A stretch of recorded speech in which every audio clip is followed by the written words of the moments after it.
Hello students, I am here with a second video which is about the numericals on distance and displacement. We have made the previous video about the concept of distance and displacement. Okay, today we are going to solve few numericals based on that. Our first numerical is a man travels on a straight path from A to B. This is the straight path from A to B and then back to C. ए से B तक गया और वापस सी तक आया, यानी ए तक नहीं आया लेकिन सी बीच रास्ते में है, रुक जाता है. The distance between A and B is given to you as 300 meter and from B to C back towards A, B to C is 100 meter. This is the question. Calculate distance and displacement from A to B. A to B तक हमें distance displacement calculate करना है and from A to C through B, यानी कि A से B तक गया और फिर वापस C तक आया, तो total distance और total displacement आपको find out करना है. तो let's do it.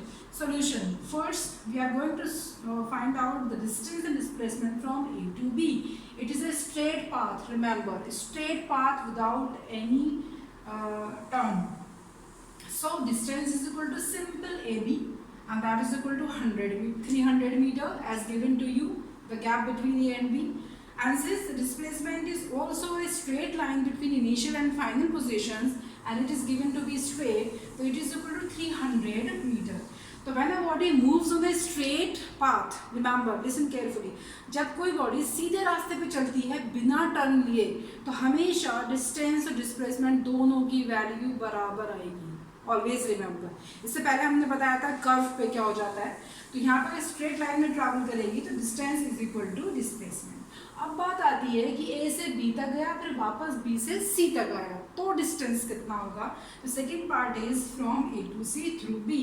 तो distance is equal to A से बी तक गया पहले फिर बी से सी तक आया, तो it is A B plus B C. A B plus B C. A B कितना है 300 मीटर और बी सी कितना है 100 मीटर. हम प्लस ही लेंगे, इसे वापस टर्न हो रहे हैं लेकिन प्लस लेंगे जब डिस्टेंस निकालेंगे. क्यों? क्योंकि distance is a scalar quantity. Distance कभी भी नेगेटिव नहीं हो सकता है, डिस्टेंस इज ऑलवेज पॉजिटिव. तो हम इसे प्लस 100 मीटर लेंगे. ऐड किया, आंसर इज 400 मीटर. अब आती है बारी डिस्प्लेसमेंट की. तो डिस्प्लेसमेंट इज ए बी और वापस आए.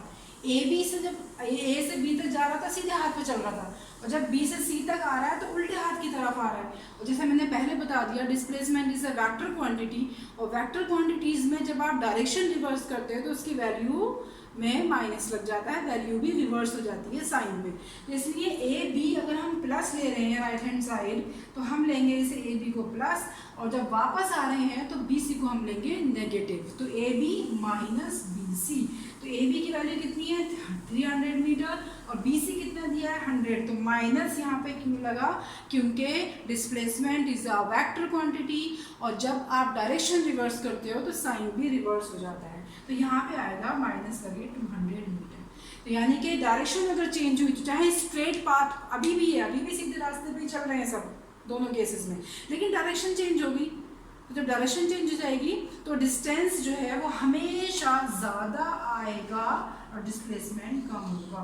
और जब डायरेक्शन नहीं चेंज होगी, सीधे रास्ते पे बॉडी चल रही है, तो डिस्टेंस और डिस्प्लेसमेंट दोनों हमेशा बराबर आएंगे. ओके, तो ये था हमारा स्ट्रेट लाइन पे. आप एक दूसरा एग्जाम्पल